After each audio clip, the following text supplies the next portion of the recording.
เบิ่งรถพี่น้องเอ้ยสมมาปั่นหยุดชูชินะคะทุกคนจะได้กินหรือเปล่าวันนี้เกิดอะไรขึ้นที่ห้างในเวียงจันทร์ทำไมรถเยอะขนาดนี้แล้วก็คนเยอะมากมุกดาต้องต่อแถวประมาณ1 ชั่วโมงกว่าจะได้ทานกับสวัสดีทุกคนตอนรับเข้าสู่ซองมุกดาสาวเสียงขวางชาแนล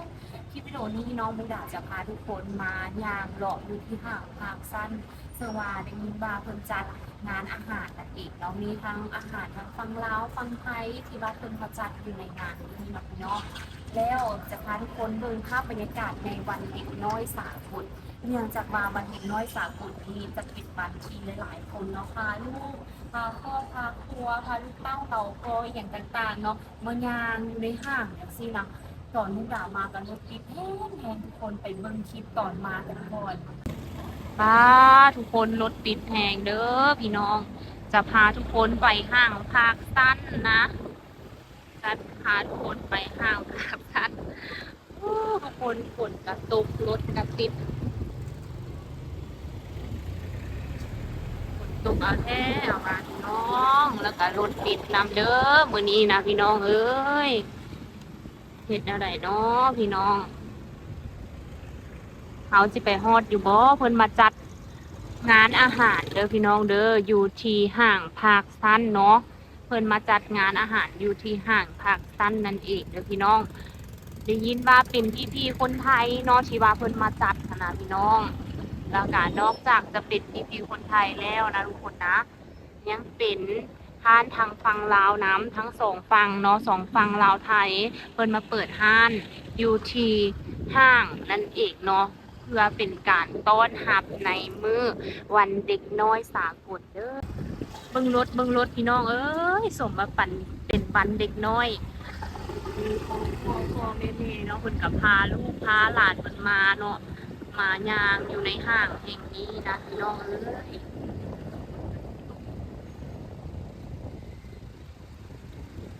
ฝากรถก่อนฝากรถเก่าติดหน่อยเนาะพี่น้อง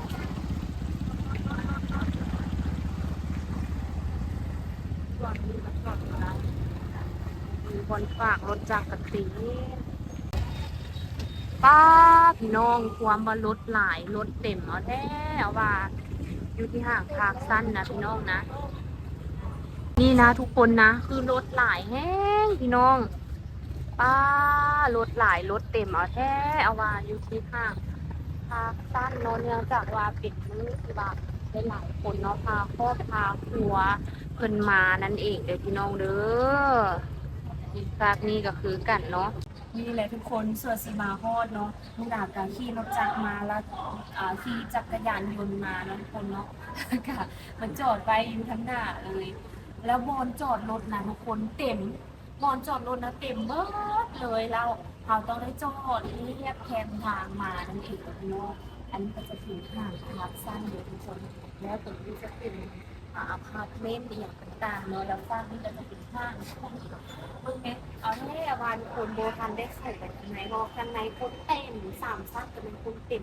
เนาะเดี๋ยวจะพาทุกคนไปเบิ่งร้านอาหารเชื้อผลมาจัดกันก่อนมันมีเมนูอย่างแดเดี๋ยวเขาเป็นเนาะในจานเนาะทุกอย่างจะเป็นครั้งแรกที่ได้มาแบบนางกาโมฟากหลังนะที่ว่าเป็นมือที่หลายๆคนมานะมือดามาแต่มือที่พวกมีคนมือนี่มันคนเต็มเลยพี่น้องเลยไปยางใส่น้ำกัน นี่อันนี้ก็จะเป็นรถที่ว่าเพิ่นมาจอดอยู่ริมเรียบตามห้างเนาะตรงนี้จะเป็นห้างนาก้าทุกคนฝากซ้ายเพิ่นก็แล้วเพิ่นก็จะมียามน้ำกันอีกในการเฮ็ดยามอยู่จังซี่เนาะทุกคนเนาะนี่บอกได้เลยว่างานตัวนี้นะเพิ่นจัดเป็นโรงอาหารนั่นเองเนาะทุกคนเนาะบ่แม่นโรงอาหารเพิ่นจะมีอาหารทางฝั่งลาวฝั่งไทยแล้วก็ต่างประเทศเนาะที่ว่ามาจังซี่เนาะทุกคนเนาะเรียบตามตัวนี้เนาะทุกคนก็จะเป็นเฮือนคนเบิดเลยอันนี้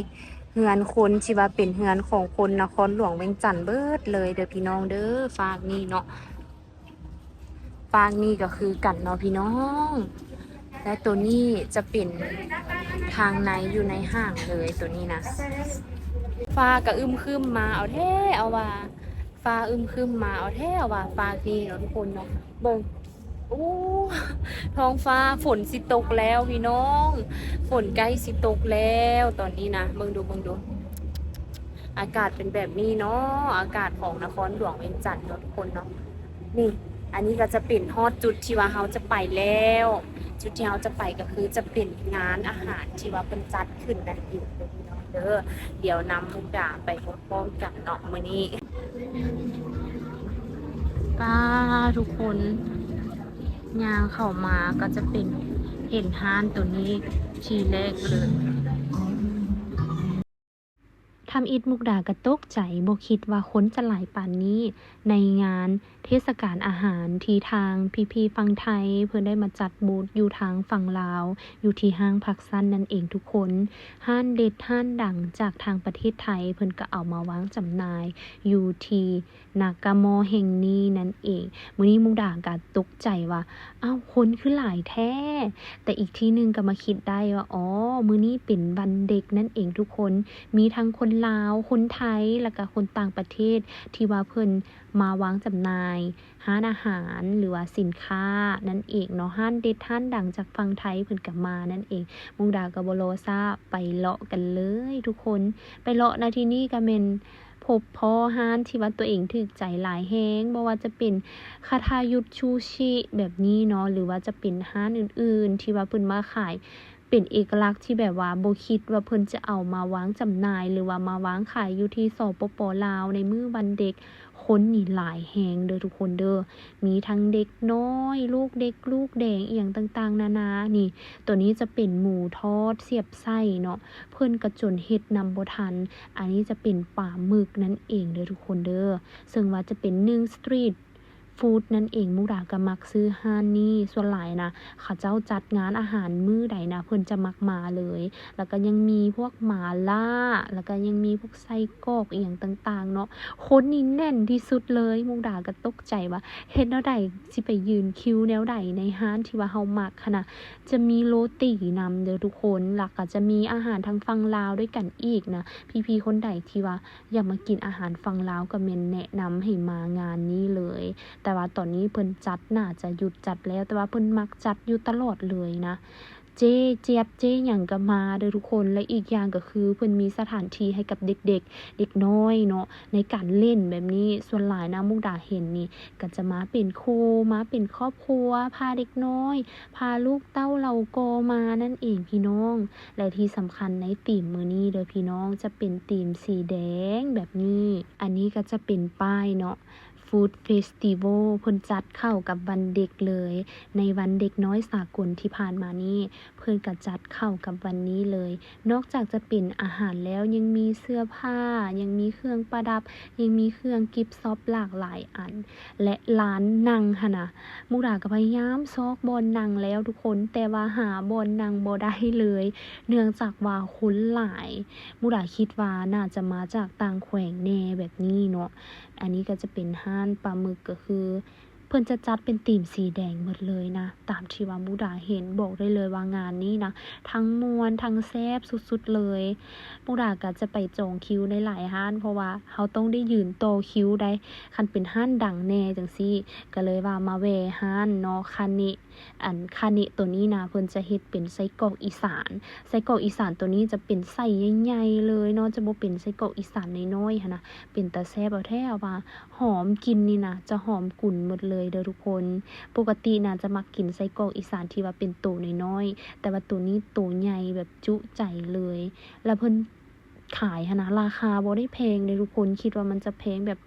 แพงหลายนะแต่ว่าตัวนี้บ่ได้แพงขนาดนั้นเด้อทุกคนเด้อประมาณ100 บาทนี่ก็ได้กินแล้วทุกคนผู้ด่าก็แอบมาโตแถวห้านซูชิยุดชูชินะคะทุกคนจะได้กินหรือเปล่าวันนี้ไม่รู้เหมือนกันค่ะว่าจะได้ทานไหม และแล้วการต่อคิวของเฮาก็สำเร็จผลมาฮอดเวลาในการท่าจ่ายเงินก็คือเรียนคิวยาวแบบนี้เลยขนาดว่ามุกดามาเรียนคิวแต่ดนแล้วเนาะใช้เวลาเกือบ1ชั่วโมงในการท่าคิวต่อคิวแต่ว่าเฮาก็ต้องได้ต่อคิวไปตามระบบเพิ่นนะถ้าเฮาอยากกินเนาะทุกคนเนาะซึ่งว่ามุกดาก็จับซูชิมาประมาณ6 7 8อันนี่แหละทุกคนแล้วเพิ่นจะเอาป้ายขึ้นมาว่าจะเป็นจุดชำระเงินเนาะเฮาจะไปเอาอยู่ใส่มาเฮาต้องมาชำระเงินอยู่แบบนี้นะต่อคิวเพื่อเป็นการชำระเงินกันก่อนที่ว่าพวกเฮาจะเอาเครื่องออกจากห้านเพิ่นเนาะและมุกดาก็แวบเข้ามาอยู่ภายในห้างเนาะห้างก็คนหลายคนเต็มเลยซึ่งว่ามื้อนี้เนาะมุกดาก็ตั้งใจมาเลาะในมื้อวันเด็กน้อยสากลบอกได้เลยว่าห้างนะคนเต็มคนเป็นพันเป็นหมื่นเป็นแสนคนเลยนะทุกคนไผที่ว่ามาในมื้อนี้นะคอมเมนต์บอกมุกดาเด้อและตัวนี้จะเป็นอาหารที่เฮาได้เนาะจะมี3อย่างเลย3อย่างนะตัวนี้จะมีชูชิแล้วก็เป็นไส้กรอกอีสานค่ะจะได้ออกมาจากบอนขายอาหารกับเจ้าทุกคนหลายเอาแท้เอาว่ามุกดานะอยากกินหลายอย่างไปหลายอย่างกะบ่ได้ไปเนาะได้มาแต่สำนีเนาะทุกคนเนาะ1ก็เป็นตัวนี้2ม้าก็เป็นไส้กรอกอีสานและ3ม้าก็จะเป็นชูชินั่นเองแล้วทุกคนเนาะอยากย่างไปหลายๆมองย่างไปหลายๆจุดเนาะคนมีห้านอาหารมันขายหลายแหงต่างแต่ว่าอื่นน้ำลายซ้ำต่างแต่ว่าไปบ่ได้เนื่องจากว่าคนหลายมื้อนี้คนทั่วนครหลวงเวียงจันทน์ก็คือ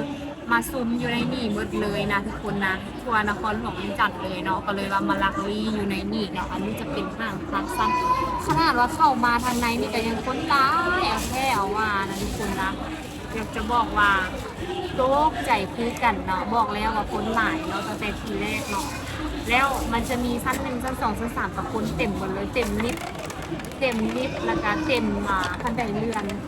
แล้วใช่ทุกคนเบิ่งเนาะป้าแล้วอยู่ในจุดที่เขาเจ้าขายอาหารน้ำจี้นะทุกคนแบบคนเต็มเลยเนาะซื้อได้เป็นอย่างเดียว2-3อย่างทุกคนเนาะอยากกินปลาหมึกก็ต้องได้รอคิวนะทุกคนนะ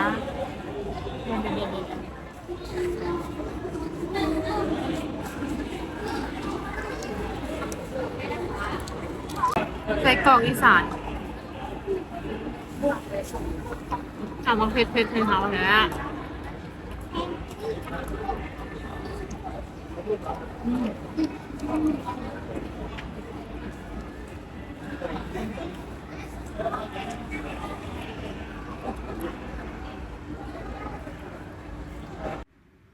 มุกดาก็มานั่งกินเนาะคำ2 คำพอให้มันเซาเมื่อยในการย่างเลาะเพราะว่าก่อนจะได้แต่ละอย่างมาเพราะว่าเฮาซื้ออยู่ห้านดังแน่คันห้านบ่ดังแน่ก็บ่ได้รอท่าคิวดนเด้อทุกคนเด้อเดี๋ยวคลิปวิดีโอนี้มุกดาจะได้ลาทุกคนไปก่อนนะ